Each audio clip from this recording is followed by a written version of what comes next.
नमस्कार। मैं हूं doctor K V. Rai, former adviser, government of NCT of Delhi. RTI series में आज हम बात करेंगे section 21 of the RTI act, जो कि गुड फेथ में किए गए एक्शंस को लिए प्रोटेक्शन देता है। आरटीआई का सेक्शन 21 स्पष्ट करता है कि नो सूट, प्रोसिक्यूशन और other legal proceedings shall lie against any person for anything which is done in good faith or intended to be done under the act and rules made thereunder।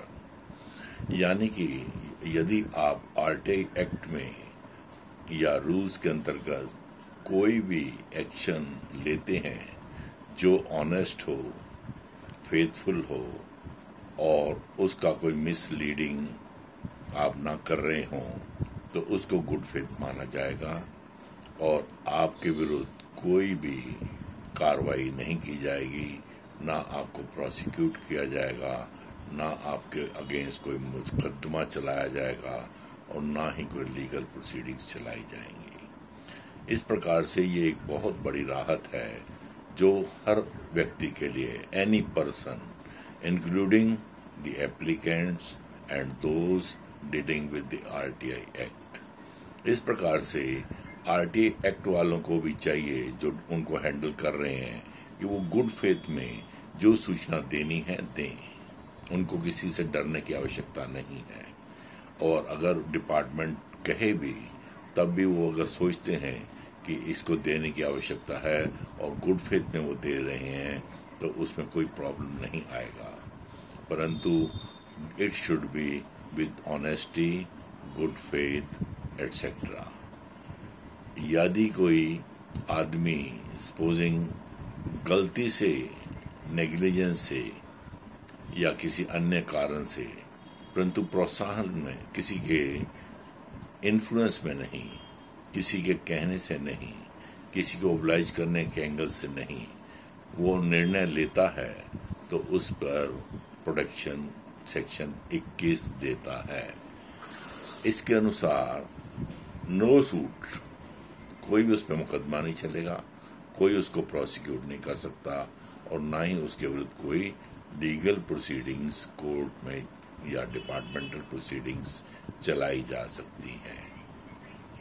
इस प्रकार से good faith में काम करने वाले protected हैं, परंतु वो कोशिश ये करें कि इसमें जो समय सीमाएं दे रखी हैं उनका पालन करें, और इंटरप्रिटेशन में अगर कहीं गलती हो जाती है और वो गुड फेथ में हो जाती है तो वो काबिले माफ़ी हो सकता है।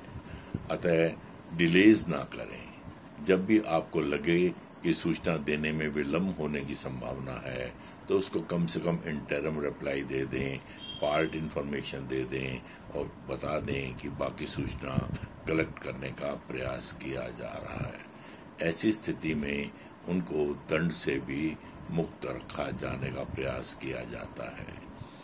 साधारणतः इंडियन पीनल कोड में आईपीसी की धारा 52 के अंदर गुड फेथ कहलाता है जब भी a thing is said to be done और believed in good faith when it is done to be believed, done honestly and with due care and intention. यानी कि यहाँ ड्यू केयर भी रखना है और अटेंशन भी रखना है, but it is different from negligence. Whereas general clauses act में जो है आपको नेग्लिजेंस और आपके द्वारा किए गए कारनामे को केवल ऑनेस्टी के एंगल से भांपा जाएगा, ना कि नेग्लिजेंट और नॉट इसके एंगल से नहीं भांपा जाएगा। सो आईपीसी की धारा में गुड फेथ की डेफिनेशन अलग है और जनरल क्लासेस एक्ट के अंतर्गत गुड फेथ की डेफिनेशन में अंतर है। तो गुड फेथ का मतलब यही हुआ कि आप लोग ऑनेस्टली उसको हैंडल करने का प्रयास करें, किसी के साथ भेदभाव ना करें, और यदि आपको लगता है कि सूचना दी जा सकती है तो दे दें, और यदि नहीं देने के लायक है तो किसी के प्रेशर में आकर देने का प्रयास ना करें। इसके साथ साथ एप्लीकेंट्स भी इसमें प्रोटेक्टेड हैं। यदि वो सूचना गुड फेथ में मांगते हैं और उसका मिसयूज करने का उनका कोई इरादा नहीं है तो वो भी प्रोटेक्टेड है। परंतु कुछ एक केसेस के अंदर लोग दुर्भावना के साथ किसी की पगड़ी उछालने के एंगल से, किसी को हरेस करने के एंगल से, किसी से दो पैसे कमाने के एंगल से यदि आरटीआई में सूचना मांगते हैं और वो गुड फेथ नहीं है तो उनके ऊपर भी मुकदमा चलाया जा सकता है।